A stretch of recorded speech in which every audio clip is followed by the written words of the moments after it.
Bueno, finalmente llegó el día. Mañana son las elecciones.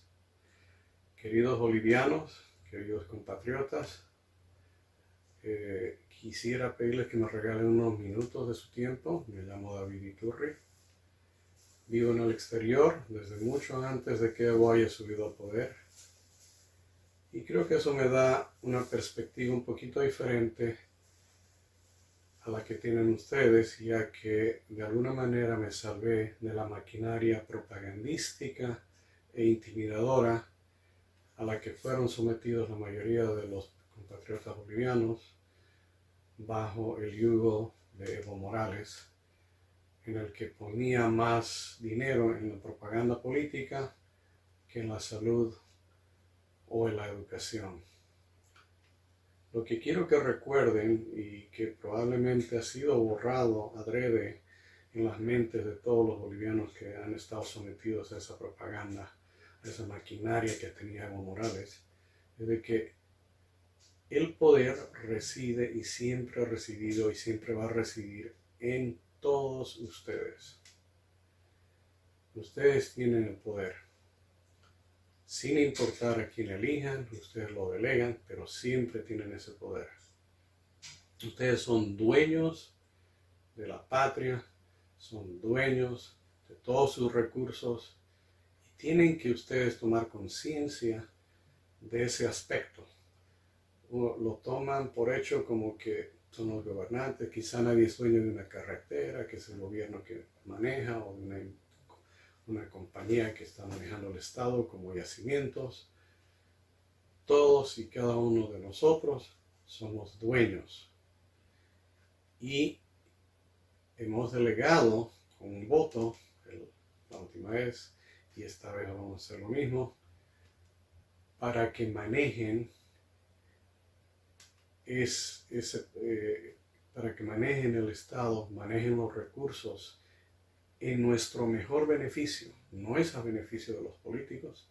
Tienen que hacer ellos todo para el mejor desempeño de todos y cada uno de nosotros, de todos esos recursos. Hagan de cuenta de que ustedes son dueños de una compañía grande que se llama Bolivia, y todos son accionistas, y todos tienen no solo el voto, sino tienen el poder de fiscalizar. Y la propaganda política ha hecho que se intimide a la gente que quiere investigar actos de corrupción, a la gente que quiere expresarse libremente. Se la ha sometido, se la ha perseguido, se la ha metido presa, algo que no pueden las personas, por ejemplo, en los países que tienen una democracia estable, pueden creer.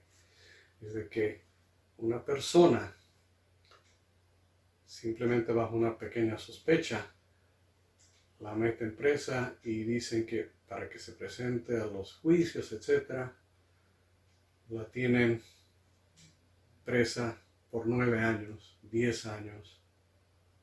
¿Dónde se ha visto eso? Eso es un total abuso. Supongamos que esa persona fuera culpable y su pena hubiera sido de 4 años. Como ellos controlan un poder judicial, han extendido ese juicio por no más de 9 años y en algunos casos nunca se acabó. Es una total injusticia y es algo que las democracias estables en cualquier país de Europa, de Norteamérica, de todo el mundo que tenga una democracia estable, no podrían aceptar. O sea, no, aquí en Canadá, por ejemplo, que yo vivo, no puede alguien creer. Si yo le cuento a alguien que eso sucede en Bolivia, me miran como que estuviéramos en China, que estuviéramos en Corea del Norte. ¿Cómo es posible que una cosa de esas pase? Bueno, retomando un poco, eso se debe simplemente a que la impunidad que tuvo la corrupción de Evo Morales se debe a la maquinaria, que es la otra maquinaria que tienen ahora del poder legislativo. Estas personas son personas ilegítimas desde mi punto de vista, ya que fueron elegidos por un 5% de ese voto, 7% en algunos casos. ¿Se acuerdan las elecciones de todos los jueces? La mayoría eran nulos, ganaban los nulos. Y obviamente se rieron del pueblo boliviano que tuvo una decisión de decir no votamos por nadie, no estamos de acuerdo con ninguno de esos, y sin embargo a la fuerza pusieron toda esta gente que ni siquiera tiene las habilidades necesarias para ejercer su función, pero sí para ser corruptos y recibir órdenes. Entonces, hablando de este poder que yo les estoy diciendo, que nunca se acaba, un ejemplo son los cabildos, como los hemos tenido ya, y el otro que es más poderoso son los referéndums. Terminando estas elecciones deberíamos ir a un referéndum, y uno de los puntos que se debería poner en este referéndum es que se anule y se despida, el pueblo despide a todas las personas que fueron elegidas que fueron elegidas y en el que el voto nulo ganó. O sea, estoy pidiendo de que en un referéndum todos nos unamos, hagamos fuerza y eliminemos a todos los fiscales, a todos los jueces, a todos los vocales corruptos que fueron puestos a dedo y que ellos son los que han inclinado el tablero en favor de un partido político de Evo Morales.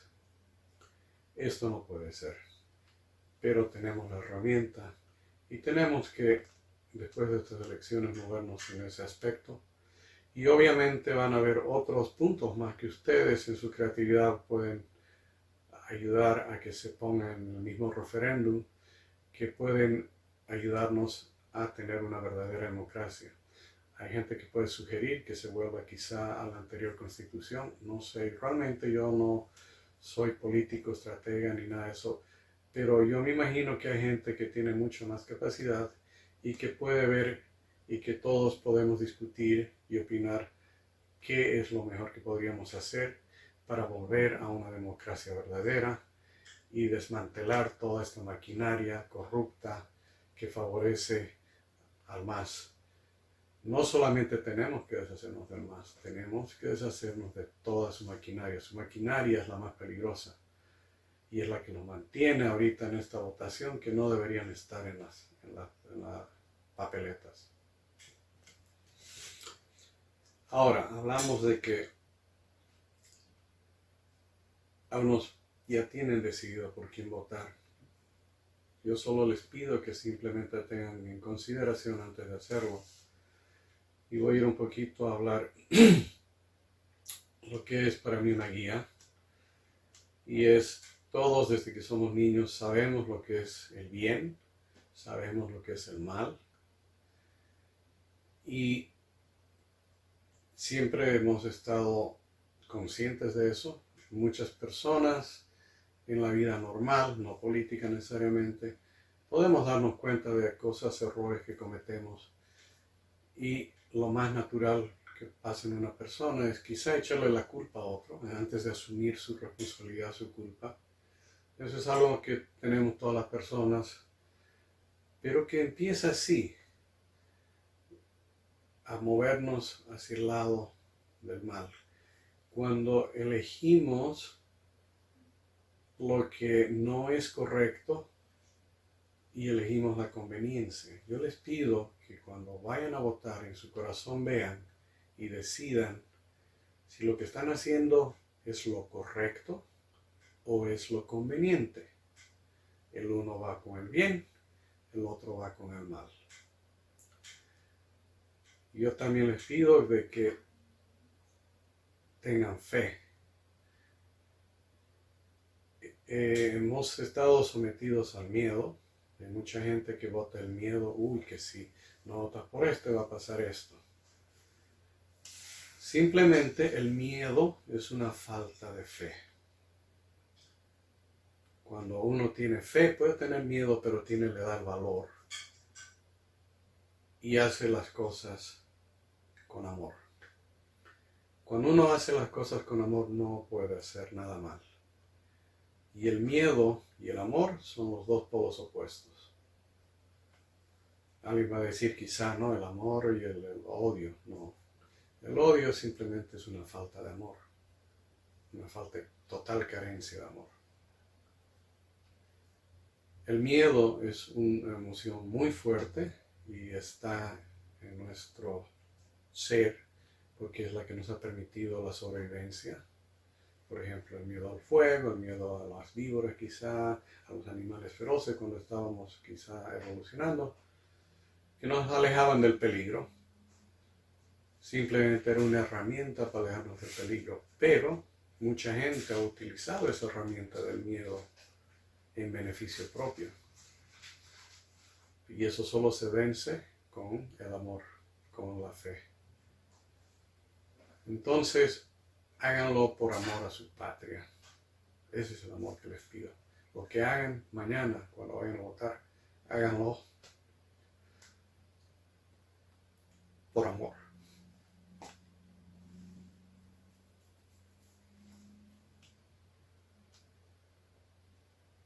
La fe le va a dar la fuerza. Enfrenten esos miedos. Y les voy a contar la historia un poco que muchos aquí ya saben. Y es la historia de Moisés. Ustedes han escuchado decir de que la historia se repite y muchas veces caemos de nuevo en los mismos errores. Y uno debe aprender de la historia para no caer de nuevo en los errores antiguos. Ahora, cuando les cuento esto de la historia de Moisés, es un paralelismo. No estoy diciendo que una persona es Moisés o otro, sino que simplemente uno debe aprender de las experiencias del pasado que tienen circunstancias diferentes, actores diferentes, pero la historia es la misma. Entonces, ocurre de que Moisés se le apareció en un arbusto ardiente. Dios le pidió de que vaya y libere a su pueblo de Israel. Y él dijo, ¿y yo cómo voy a hacer esto? Yo soy una sola persona. Y como Moisés tenía mucha fe, le dijo, tienes que ayudarme. Y le dijo, sí, yo voy a poner las palabras en tu boca. Y le pidió que agarre una vara y que se vaya y se presente ante el faraón y pida la liberación de su pueblo judío. Y nosotros vemos similitudes, eso mismo también nos ha pasado a nosotros. Que alguien fue, se atrevió, se arriesgó, fue y pidió la liberación de su pueblo. Ahí tenemos a Camacho, que arriesgó su vida, y yo cuando lo vi, dije, uy, ¿cómo puede ser esto posible? Esto realmente, personalmente yo no creo que lo hubiera podido hacer. Hay que tener mucho coraje, mucha fe para poder hacer eso. Y lo hizo por amor, para liberarnos a todos de Evo Morales. Bueno, eso no acabó ahí. Después de las 7 plagas que mandó para convencer Dios a Egipto para que libere a su pueblo. O sea que Dios estaba apoyando a Moisés, le daba todas las herramientas para que pueda liberar a su pueblo. Así también nosotros vimos ahí en los cabildos cuando toda la gente se reunió, se arrodilló, se humilló y pidió ayuda. Y Dios nos respondió con un líder. Dios nos ayudó y nos liberó.